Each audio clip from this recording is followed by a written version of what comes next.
সকাল সকাল উঠছো কেন? আমি উপরে থেকে বস করতেছি, ঠান্ডা লাগবে তোমার। করে চলো। এবার কি রান্না বান্না হয় না, খাওয়া দাওয়া হয় না? হয় কোন গিয়ে? কেন করি রান্না করে কোনো চুলা নাকি?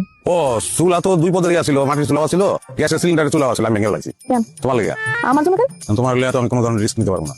মনে করি চুলায় রান্নতে গেলে সিলিন্ডার বাস্ট হয়ে মরে যেতে পারবো, লাকড়ির চুলা থেকে সারিতে আগুন লাগতে পারে, তেলের মধ্যে কোনো কিছু দিলা তেল ছিটিয়ে ফোসা পড়তে পারে। আমি তো এইসব রিস্ক নিতে পারবো না। টেনশনের কিছু নাই।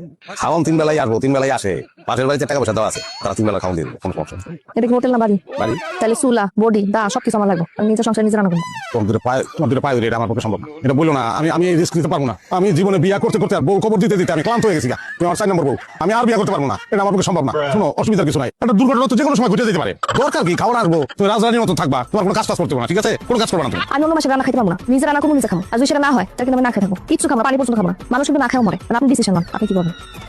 কোনো কথা এমন একটা পেশে করবো, এটা তো ভাবি নাই আমি। জগতে মানুষ যে কি চায়, হ্যাঁ, কইলাম সুখের কথা, শান্তির কথা, এটা ভালো লাগে না। হ্যাঁ, নিজে রানবো, কিছু যদি বইটা যায় তাহলে আমার কি বল? এই যে তোমার চুলা সবকিছু রেডি, যদিও চুলাটা এখন ভিজা, ভোগাই যাওয়ার সুবিধা নাই। আর অন্যান্য জিনিসপত্র সব কিন্তু আমি আনছি, খাওয়া নাই করছে, আমরা খাইলি। ওই খাবার আমি খাবো না, রান্না তারপর খাবো। বাজার আনেন নাই? যার যা বাজার নিয়ে আসুন। কেমন কথা বলে তুমি? এখন বাজারে যাবো, বাজার আনবো, তারপর তুমি রানবা, তারপর খাইবা। সকালবেলা না খেতে গ্যাস হয়, গ্যাস আলসার থেকে ক্যান্সার, তোমার দুটো পায়ে ধরি, এগুলো বাদ দাও, চলো খাইতে চলো। ওই গাছের মধ্যে লাউ ঝুলতেছে, লাউ কেটে নিয়ে আসুন। আয় খবরদার, সর্বনাশ হয়ে যাবো। তুমি গেলে লাউ কেটে দিবা, লাউ আমি কাটবো, লাউ দাও। এই যে লাউ আনছি। ঠিক আছে, চুলাটা জানে। চুলা তুমি জ্বালাবে না, তুমি চুলা আমি জ্বালাবো, সর্বনাশ হয়ে যাবো। তোমার দুটো পায়ে ধরি, তুমি চুলা জ্বালাবে না, চুলা আমি জ্বালাই। একটু বেশি বেশি করতেছেন না এখন, হ্যাঁ? আমার কাছে আমার কথা দেন। ভিজা চুলা তুমি পারবা না জ্বালাইতে। যে পারে সে বিজা চুলা জ্বালাতে পারে।